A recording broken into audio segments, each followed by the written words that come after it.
Italy wants to sell two of their car companies, I should say, to China. This is in an attempt to encourage Chinese EV companies to manufacture or to build a factory in Italy. So let's read into it to try to understand. As the provisional tariffs from the European Commission starts to impact sales, EV makers are hiking prices or admitting that they will hike prices of its Chinese-made electric vehicles. Earlier this week, Tesla Model 3 prices across Europe about $1,600. Manufacturers evaluate options to speed up their plans of producing electric vehicles in Europe.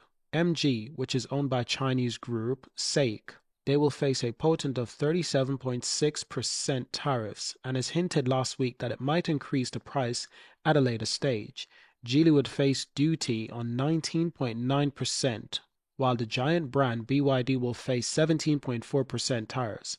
XPeng, which will start delivering two new models over the next 6 months, said it would maintain the prices in the European market, while Shanghai headquartered NIO admits that they can raise them in the future despite keeping them stable for now. Now, according to the report from Italian media outlet Sol2408, the government is considering to revive two car brands from the last millennium, owned by Stellantis, Innocenti and Auto Bianchi, making them available for Chinese EV automakers. The newspaper highlighted that this move was to be facilitated by a law passed in December and drafted implementing a decree currently under review by Court of Auditors. This legislation allows the government to appreciate brands on use for at least 5 years and reassign them to companies, including foreign firms, willing to invest or relocate manufacturing activities to Italy.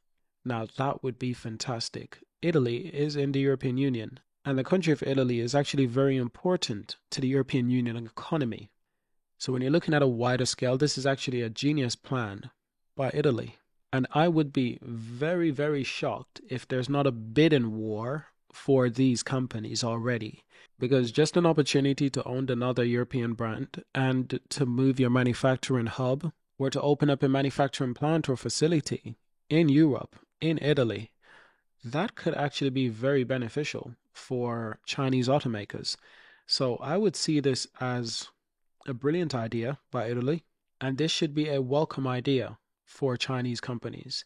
Who would be the first would be interested in doing something like this and buying companies like these? I can see the bigger brands, BYD, SAIC, Geely. I can see those companies being very interesting because those companies, they don't just own one company. Geely owns Polestar, Tesla, Zeekr. They sell their own vehicles. They're like the VW of China. So then you have SAIC, then you have BYD, whose BYD is the biggest automaker, electric automaker worldwide except for Tesla. So you can see those vehicles, those brands, they can be very interested in this. Now, Italy does have an automotive industry, but it's a very expensive automotive industry with the likes of Fiat, Ferrari. The Italian car brands names, they're not exactly known for being cheap car brands. So it might say a thing or two about, having your car company in Italy. But then again, German car brands have never been known for being the cheapest car brands either, yet Germany is a huge automotive hub. And that's one of the reasons why Tesla has placed their manufacturing facility in Germany, because the expertise of engineering in Germany it's high. It's high density. So it made a lot of sense. So for a lot of automakers that are coming to Europe, Germany is perhaps their first consideration. But looking at Italy, who does have a lot of experience in the automotive world, I can see that being a real possibility. And it would give these companies further access to the European market without the need for tariffs. So Germany's Auto Association, VDA, has recently strongly urged the European Commission to reconsider the tariffs. Yeah, I would agree. They should reconsider the tariffs, but it doesn't look likely. Now, I understand what Europe is trying to do. They're trying to say, if you want to sell vehicles in our economy, come here and build. And that makes a lot of sense. Europe has done this for a generation. In fact, it's the reason why European countries thrive. It's the reason why European, states often do very well, because they are not just in the business of, oh, yeah, you can sell your product in our country. No, no, no, no, no. What benefits are you adding to my country? Are you providing jobs to our citizens? Are you providing When you provide jobs, that actually makes more people want to go into that area because they're saying, well, clearly I should go into engineering because there's going to be way more engineering jobs available because more engineering companies are coming to my country. That motivates the youth. That they thrive on this motivation, and that's a domino effect. That is a domino effect. So when you look at countries that haven't done this very well, incentivizing other companies to come into their country and open up factories, it's backfired because what often happens is that South American countries and African countries are a prime example of this. You look at where you get your large amount of cocoa from, chocolate. Africa, South America, of course, without a doubt. And a similar thing with coffee. But if you look at where these things are refined, such as chocolate is a perfect example. Everyone talks about Swiss chocolates, yet Switzerland does not produce any chocolate, not even an ounce. What Switzerland does is buy chocolate from Ghana, they buy chocolate from South America. They bring it to Switzerland, they refine it, they turn it into beautiful chocolate bars and sell to the world. What Switzerland is, it is branding. Switzerland is branding, but often branding is not where the product actually come from. America is branding. That's what Apple does with the American name. It's the USA. It's branding, but all of Apple products are made in China. It's proudly assembled in the USA. That just means that the product was completed in the USA, but majority of the time the product is made in China. So it's about branding and it's about manufacturing. So what China does is they became the manufacturing hub of the world, and their economy thrives on this. So if Italy wants to invite more companies to their country, yeah, come along and do business with us. That's great for Italy and its citizens. So you can see how this would have a positive effect. Versus if you look at Ghana, when's the last time you seen a chocolate company that was producing chocolate in Ghana and it was proudly made in Ghana? It doesn't happen. The economy doesn't work that way because of branding. Not just because of branding, but also because of the lack of great leadership. There's poor leadership in places where there should be better leadership. When your country has an abundance of certain resources, you should educate the citizen, the younger ones, to go into this area, to develop business, provide funding and loans to companies that want to open a chocolate factory or a chocolate brand. And you must invest at an early stage because companies, they take a while to develop. They take a while to bring back earnings. But this is how the world works. Made in China is not a good branding. It's never been. But that's quickly changing because cars that are coming from China now are actually being good. NIO, the list goes, BYD, the list goes on. Not just China, but further into Asia, you look at Hyundai and Kia. Look how well they've done in the last few years. Being an automotive company, building electric vehicles. They're actually building great vehicles and they're doing very well. But that's Japan. Japan has been known for building great stuff. Japan has been known for building great stuff, but it wasn't always that way. Think back to the 70s. Was it the 70s or 60s? I can't remember exactly. But Japan wasn't always the best place to build the best stuff. Then I think perhaps 80s was it? It became 80s or 90s. It became the place to build stuff. And then the US didn't like that. So China stepped up and they were like, we'll do it. We'll build everything. But because China build quantity, not quality, branding gets affected. So I can see how this would benefit both Chinese companies and Italy in many ways, So also on the news, this is actually very interesting. I wanted to touch on this. Audi claims its SUV outperforms NIO's in the water crossing capabilities. Now, this is very interesting. You're Audi. Why are you comparing your brand to NIO? You would only do that if you actually acknowledge that NIO is actually building very good vehicles. And this is exactly what I've been telling people. China is starting to build very, very good vehicles. And it's gotten European countries and American countries very worried. It's gotten American companies and European companies very worried because China's not just building great vehicles, but they have the infrastructure to do it at an incredible rate that Europe cannot compete with that. America cannot compete with that, which is why these sanctions are being introduced so heavily. It's actually, there's a lot more to it. But the world is changing. China is actually starting to build great vehicles, and it's because they have to. They're not going to sell very well if they're not good. NIO will not be able to beat Audi, BMW, Mercedes if the quality of the product is subpar. So what they figured is that, okay, we're going to make our product just as good as European products, if not better, and we'll see who's talking then. And it looks like Aldi is talking. It looks like Aldi is trying to say we're still ahead of NIO. You know, that says a lot. When you NIO is still a small company compared to Audi, but for Audi, apparently they see NIO as a huge threat, and they have for a very long time. And I absolutely agree.